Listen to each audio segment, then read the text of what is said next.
हे श्रोताजन हो, कल भाग नंबर 1 में किसी जीवित तत्वदर्शी विभूति द्वारा देख दिखाकर जानकर ही भगवत गीता का रहस्य समझ में आ सकता है। अन्यथा गीतोक्त तत्वदर्शन भ्रमग्रस्त विवेकहीन अनर्थ ही अनुभव रहित शब्द पांडित्य रह जाएगा। एक वास्तव का पांडित्य होता है और दूसरा शब्द का पांडित्य होता है। जैसे बाघ बैखरी शब्द छरी शास्त्र व्याख्यान कौशलम वैदुष्यम न विदुषाम भुक्त न मुक्त है। शब्द पांडित्य न मुक्त होता है न भुक्त होता है। वैदुष्यम न विदुषाम भुक्त न मुक्त है। इसलिए शब्द पांडित्य के आधार पर बड़ा विचित्र अटपटा सा लगता है।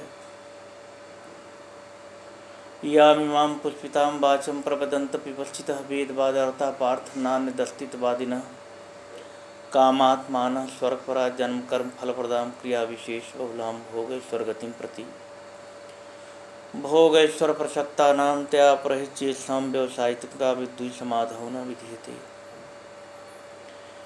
ये व्यवसायिक बुद्धि वाले, ये सच्ची समाधि को प्राप्त न करने वाले, काम भोग और ऐश्वर्य में बीधे हुए, ये खुद तो कामनाओं में बंधे हुए लोग हैं, दूसरों को काम से मुक्त करना चाहते हैं। स्वयं भोग में बंधे हुए लोग हैं, शब्द पांडित्य के द्वारा दूसरों को भोग से मुक्त करना चाहते हैं। क्रोध में बंधे हुए लोग स्वयं शब्द पांडित्य से दूसरों को क्रोध से मुक्त करना चाहते हैं। लोभ में ये बंधे हुए लोग दूसरों को अपने शब्द पांडित्य के द्वारा मुक्त करना चाहते हैं। न ये मुक्त हैं न भुक्त हैं।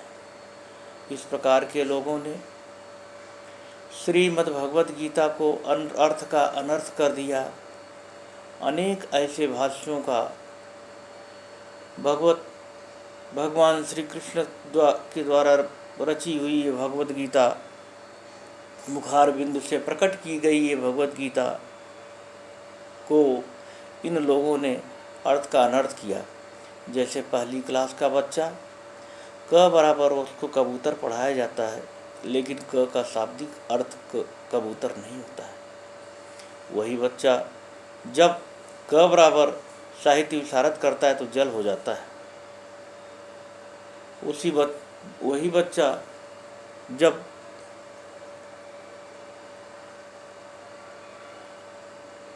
और आगे की पढ़ाई करता है तो क बराबर उसके लिए ब्रह्म हो जाता है। लेकिन ये शब्द पांडित्य लोगों ने क न पहली क्लास की पढ़ाई करी, ना ही साहित्य विशारद किया, ना ही आगे की कक्षा में पहुंच सके। और उस कक्षा में पहुंचने के उपरांत ही श्रीमद् भगवद गीता भाष्य का नाना प्रकार का मतांतरों का पांडित्य कर दिया। चातुर्वर्ण की उत्पत्ति का अर्थ नहीं समझ सके, वर्ण जाति का रहस्य नहीं समझ सके, और भारत में वर्ण जाति नाना प्रकार के मतांतरों का संधि विच्छेद कर आज भारत को निरीह बना दिया। लेकिन श्रीमद् भगवत गीता को समझिए। भगवान श्री कृष्ण आत्मा क्या है, परमात्मा क्या है, ब्रह्म क्या है, व्यष्टि समष्टि क्या है, क्षर और अक्षर क्या है, अधिभूत अधिदैव अधियज्ञ क्या है, इसमें बहुत विस्तृत रूप से, बहुत गूढ़ रूप से समझाया है। और गूढ़ रूप से समझाते हुए अर्जुन को दिव्य दृष्टि दिया और उस दिव्य दृष्टि के माध्यम से परमात्मा का दर्शन कराया। दिव्य दृष्टि का अर्थ ये नहीं है कि आँख में कोई ऐसी रोशनी या कोई ऐसा चमत्कार कर दिया कि जिसे आँख के माध्यम से गड़े हुए धन को हम देख सकें, आँख के माध्यम से बैठे बैठे हम दूरांत के देश में क्या हो रहा है क्या नहीं हो रहा है उसको हम देख सकें। यह दिव्य दृष्टि नहीं है। दिव्य दृष्टि के विषय में तुलसीदास जी भी कहते हैं कि श्री गुरुपद नखमन गण ज्योति सुमिरत दिव्य दृष्टि ही होती। अब समझें दिव्य दृष्टि क्या है। श्री गुरु के पद के नखों की मणियों की गिनती गण और उन मणियों से निकलने वाली ज्योति। श्री गुरुपद नख मन गण ज्योति और सुमिरत दिव्य दृष्टि ही होती। और उस मणियों का स्मरण करते ही दिव्य दृष्टि का संचार हो जाता है। श्रीमद् भगवद गीता में भगवान कृष्ण ने भी यही कहा है कि न तु माम शक्य से द्रष्टु मनः स्वचक्षुषा दिव्यम ददाम ते चक्षु वैष्णव योगम ऐश्वरम। हे अर्जुन, बिना दिव्य चक्षु के मेरे योग और ऐश्वर्य को तू नहीं देख पाएगा। इस प्रकार से श्री गुरु के नख मन गण ज्योति क्या है। पदों में श्री गुरु पद यानी गुरु के 2 पद, और पदों में 5 दूना 10 नख। और ये 10 नख क्या है। श्रीमद् भगवद गीता के ज्ञान विज्ञान योग में भगवान श्री कृष्ण ने साफ साफ कहा है, भूमिरापो नलो वायु खम मनो बुद्धिरेव च अहंकारित्यम में भिन्ना प्रकृति रष्टधा अप्रियमित स्तोन्याम प्रकृतिम विद्ध में पराम जीवभूता महाबाहो ये एकदम धार्यते जगत। हे अर्जुन, भूमिरापा नलो वायु खम मनो बुद्धिरेव च। भूमि पृथ्वी, रापो नलो वायु खम मनो बुद्धिरेव च। पृथ्वी अग्नि जल वायु आकाश, खम मनो मन बुद्धि, अहम रेव च अहंकारित्यम्य भिन्ना प्रकृतिरष्टधा अप्रियमित स्तोन्याम प्रकृतिम विद्ध में पराम जीवभूता महाबाहो येदम धार्यते जगत। यानी 5 तत्व मन बुद्धि अहम, 8 क्षर और अक्षर, परा और अपरा प्रकृति, यही 10 नख हैं। और यही 10 नखों का संयुक्त भाव ये विश्व है। विश्व को कह रहे हैं कि संयुक्त भाव विश्व ही विश्वरूप परमात्मा है। भगवान श्री कृष्ण ने अर्जुन को यह दिव्य चक्षु का लक्ष्य बोध कराया था। इस परमात्मा को जानने के लिए सिद्धांत युक्त 8 ही साधन हैं। पृथ्वी जल अग्नि वायु आकाश मन और धी अहंकार, यही मेरे प्रकृति के 8 अंग है। अंत का सुख जो है सो बुद्धि देखे न इंद्रियां, जिसकी प्राप्ति होने से हिले ब्रह्म रूप से। सुखम अत्यंतिकम यतत बुद्धि ग्राह्यम अतीन्द्रियम वेति यत्र न चैवायम स्थित चलित तत्वतः। भूमिरापो नलो वायु खम मनो बुद्धिरेव च अहंकारित्यम में भिन्ना प्रकृति अष्टधा। यत्किंचित मनसा ग्राह्यम यद्ग्राह्यम चक्षुरादपि बुद्धि च यत्परिच्छेदम ततरूप अखिलम तव। यदा पंचावतिष्ठन्ते ज्ञानानि मनसा स बुद्धि च न विचेष्टति तम आहु परमाम गतिम। इस परम गति को प्राप्त करना, इस परम परमेश्वर को प्राप्त करने के लिए सिद्धांत युक्त निर्विवाद 8 ही साधन हैं।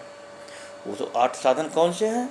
आँख, त्वचा, नासिका, कान, मन, बुद्धि और 8वां जीव, ये 8 संयुक्त भाव के ही द्वारा हम उस परमात्मा को जान सकते हैं, इसी के माध्यम से। और ये माध्यम क्या है। जैसे अपनी आँखों से देखो दिखता है पदार्थ है। सर्वांग योग में भगवान श्री महानंद चैतन्य जी ने भी यही कहा कि अपनी आँखों से देखो दिखता है पदार्थ है, ऐसे ही विश्व में सारे रूप का दिखना भरा। इसे हाथ लगा देखो आता है स्पर्श ध्यान में, ये स्पर्श भाव सर्वत्र विश्व में है भरा हुआ। इसमें शब्द है अस्थाई, बजा के कान से सुनो, वैसे ही विश्व में सारे स्थित हैं शब्द भाव भी। जीभ से ये लगा देखो वस्तु में कुछ स्वाद है, ऐसे ही विश्व में है रस भाव भरा हुआ। नाक से सूंघ के देखो गंध भी, नाक से सूंघ के देखो गंध है इसमें भरा। इसी रीत लखो सारे दृश्य में गंध भी रमा। यहाँ लो 5 तत्वों का सूक्ष्म भेद लखा दिया। इसी में 5 का व्यवहार पंचीकरण आ चुका। रचना शब्द की सारी पांचों को बतला रही। गुण है उनके आगे वो तीनों सूक्ष्म रूप हैं। पांचों ज्ञान इंद्रियों से दिखने के नहीं कभी, जानेगा मन वे और उनके तीनों स्वधर्म को। पांचों तत्व के द्वारा स्थूल बोध देखना, सुनना, चखना इत्यादि स्थूल बोध उस परमात्मा का हो जाता है। इसके बाद सूक्ष्म बोध के लिए हमें मन की आवश्यकता पड़ती है। तीनों गुण ये सूक्ष्म है, सत, रज और तम, ये 8, 5, 3, 8। इस प्रकार से परमात्मा को जानने के लिए हमें सिद्धांत युक्त निर्विवाद 8 ही साधन है। मुख्यतः परमात्मा की मुख्यता 5 ज्ञानेंद्रियों के द्वारा 5 तत्व ही मूल रूप से 5 ज्ञानेंद्रियाँ बने हैं। जैसे आकाश तत्व की उत्क्रांत ज्ञानेंद्रिय हमारी कान है, अग्नि तत्व की उत्क्रांत ज्ञानेंद्रिय आँख है, जल तत्व की उत्क्रांत ज्ञानेंद्रिय जीभ है, पृथ्वी तत्व की उत्क्रांत ज्ञानेंद्रिय नाक है।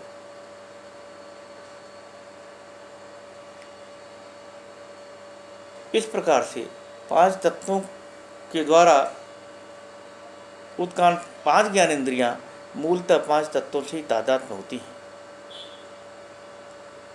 ज्ञेय रूपी तत्व ही ज्ञान रूपी सद्गुरु अपरोक्ष के द्वारा ज्ञाता बन करके अपने ही होने का चर और अचर में संपूर्ण अनुभव किया। यही ज्ञाता ज्ञान और ज्ञेय रूप में, ये त्रिपुटी रूप में हम विलसित हैं। लेकिन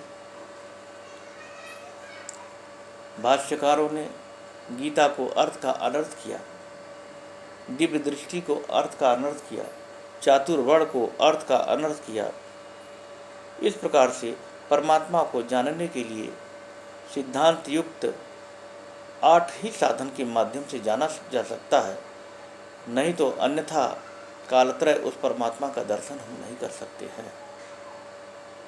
ओम शांति शांति शांति। भाग नंबर 3 कल बताएंगे।